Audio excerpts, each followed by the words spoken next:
नमस्कार, स्वागत है आपका और आप देख रहे हैं अपना यूट्यूब चैनल रीमेक एडुपाथ। बिहार शिक्षा व्यवस्था में बड़ा बदलाव होने जा रहा है और बड़ा बदलाव है। कक्षा 8 से लेके 10 में उर्दू अब अनिवार्य बनाया दिया जाएगा। इसके लिए एक बड़ा प्रस्ताव विभाग के पास आया है। अपर मुख्य सचिव को निदेशालय से एक बड़ा आदेश प्रस्ताव के रूप में भेजा गया है, सुझाव के रूप में भेजा गया है कि पूर्व में जैसी व्यवस्था चली आ रही थी कि पहले उर्दू अनिवार्य रूप में पढ़ाया जाता था। जी हाँ, अगर आप अपने बुजुर्गों से पूछें तो पहले लोगों को उर्दू पढ़ाई जाती थी। अगर उनसे पूछा जाए कि उर्दू अनिवार्य क्यों किया गया था, उर्दू भाषा को किसी धर्म के साथ जोड़ के नहीं देखा जा सकता। अगर अगर हम अपने जो बड़े लोग हैं, बुजुर्ग हैं, उनसे पूछें तो चूंकि भाषा सबको जानना जरूरी है। लिपि अलग हो सकती है, भाषा से आपका ज्ञान बढ़ता है। अगर आप कहीं जाते हैं, आपके सामने कोई उर्दू अखबार आ जाता है, अगर उर्दू भाषा के आप जानकार हैं तो आप उसे पढ़ सकते हैं। कहीं कोई सूचना लिखी गई है, आप अगर भाषा जानते हैं तो लिख सकते हैं। उसी तरह जिस तरह से अंग्रेजी की जानकारी जरूरी है। तो क्या सरकार का यह जो प्रस्ताव विभाग के पास निदेशालय के माध्यम से आया है, ये लागू होने जा रहा है? क्या है ये बड़ा बदलाव? क्या सबको पढ़ना जरूरी है? क्या जरूरी होना चाहिए? बाइलिंगुअल व्यवस्था अच्छी है कि नहीं अच्छी है? क्योंकि द्वितीय जो राजकीय भाषा है वो उर्दू है। पहले से देवनागरी में हिंदी पढ़ते आ रहे हैं, रोमन में आप अंग्रेजी पढ़ते आ रहे हैं, क्योंकि देवनागरी में ही संस्कृत है। लेकिन ये अगर उर्दू को देखा जाए, ये फारसी लिपि में आती है। चलिए इस वीडियो के माध्यम से हम जानते हैं कि ये क्या बड़ा जो निदेशालय के पास प्रस्ताव आया है, जो प्रमुख सचिव को पत्र लिख के भेजा गया है कि इसको उर्दू को कक्षा 8 से लेकर 10 तक अनिवार्य किया जाए, यानी सबको पढ़ना जरूरी है। क्या ये सबको पढ़ना जरूरी है? इस अनिवार्यता में क्या क्या छिपा है? जिस तरह से आप हिंदी पढ़ते हैं, अंग्रेजी पढ़ते हैं, तो क्या आप मैंडेटरी और बाध्य हो जाएंगे उर्दू को पढ़ने के लिए? इसको सकारात्मक रूप से देखने की आवश्यकता है। तो चलिए वीडियो को शुरू करते हैं। वीडियो को शुरू करने से पहले आपसे आग्रह करेंगे, पहली बार चैनल पे है तो चैनल को सब्सक्राइब कीजिए। कंटेंट पसंद आता है तो लाइक शेयर जरूर करें।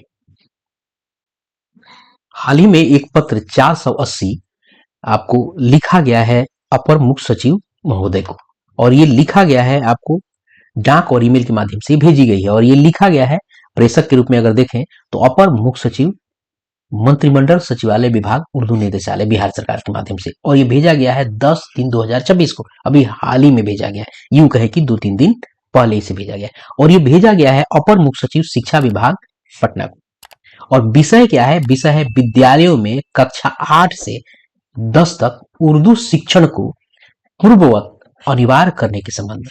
अब दूसरी बात, यहां दो चीजों को देखना है, उर्दू शिक्षण और पूर्ववत अनिवार्य। कहां अगर देखा जाए पूर्ववत और अनिवार्य, थोड़ा सा ध्यान देने की जरूरत है। पूर्ववत पहले की तरह, अनिवार्य मैंडेटरी।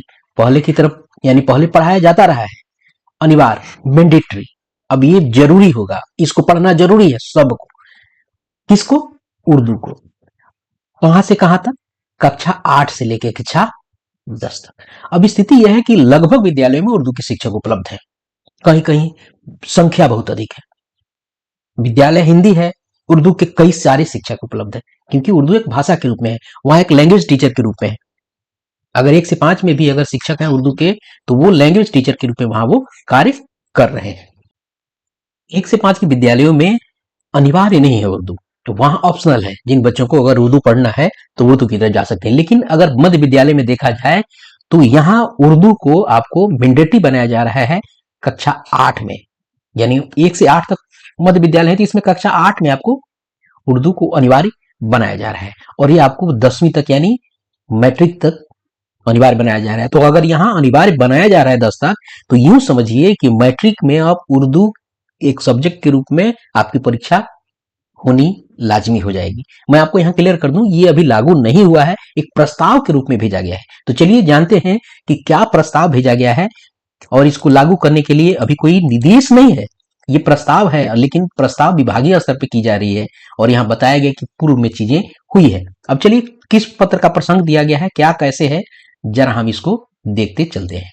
अब देखिए, प्रसंग के रूप में देखा जाए कि तो कहा गया है कि उर्दू परामर्शदात्री समिति जो गठित है बिहार की दिनांक 12/12/2025 की आहूत बैठक की कार्यवाही, यानी इस समिति की बैठक आपको दिसंबर 12/2025 में हुई थी और उसकी कार्यवाही को रेफरेंस में लेते हुए ये पत्र लिखा गया है निदेशालय के माध्यम से अपर मुख्य सचिव को। और कहा क्या गया है कि उपर्युक्त विषय के संबंध में कहना है कि राज्य सरकार द्वारा बिहार की द्वितीय राजभाषा उर्दू की प्रगति हेतु परामर्श देने के उद्देश्य से विभागीय संकल्प संख्या 1672 दिनांक 5/10/2025 द्वारा उर्दू परामर्शदात्री समिति बिहार का गठन किया गया। यानी यहां बताया गया था कि एक समिति बनाई गई है और उस वहां 1672 पत्रांक का जिक्र किया गया कि इसके आलोक में उसे बनाया गया है।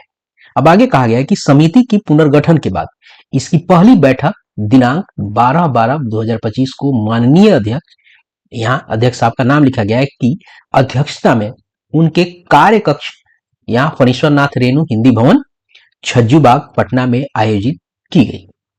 उक्त बैठक के प्रस्ताव संख्या 5, यहाँ प्रस्ताव की बात की गई है जिसके आलोक में ये बातें आपको बढ़ाई गई है।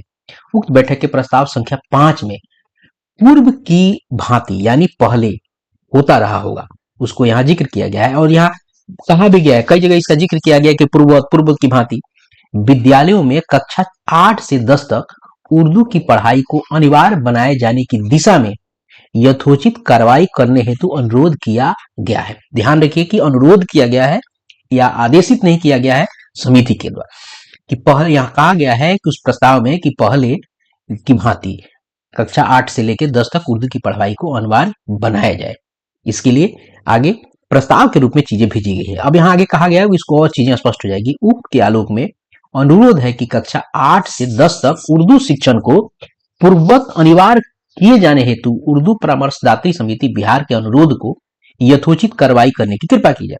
यहाँ ऐसा नहीं किया गया है कि इन्होंने यहाँ कहा है कि आदेशित किया है, इस परामर्शदात्री समिति ने बताया है कि रेफरेंस दिया है कि पहले ये चीजें होती रही हैं, तो उसके आलोक में कक्षा 8 से लेके 10 तक में उर्दू शिक्षण को आपको अनिवार्य करके सभी को पढ़ाया जाए। तो ये सिर्फ एक प्रस्ताव के रूप में है, विभाग इसको स्वीकार करता है नहीं करता है ये विभाग के ऊपर आपको डिपेंड करता है, सरकार के ऊपर डिपेंड करता है। लेकिन इस तरह की बातें हुई है और यह पत्र आपको पब्लिक डोमेन में आया है और चीजें आगे बढ़ रही हैं। इसको एक ज्ञान की दृष्टि से, अवेयरनेस की दृष्टि से देखा जाना चाहिए। क्योंकि यह चीजें लागू हुई नहीं है तो अभी अनुरोध के रूप में है, विभाग इसको लागू करता है या नहीं करता है ये समय के गर्त में है। तो इस वीडियो में इतना ही, मिलते हैं जल्दी ही नए कंटेंट और नए इन्फॉर्मेशन के साथ। वीडियो के कंटेंट पसंद आए तो लाइक शेयर कीजिएगा और कमेंट जरूर कीजिएगा, आपका सुझाव आमंत्रित है। अपना ख्याल रखें, जय हिंद।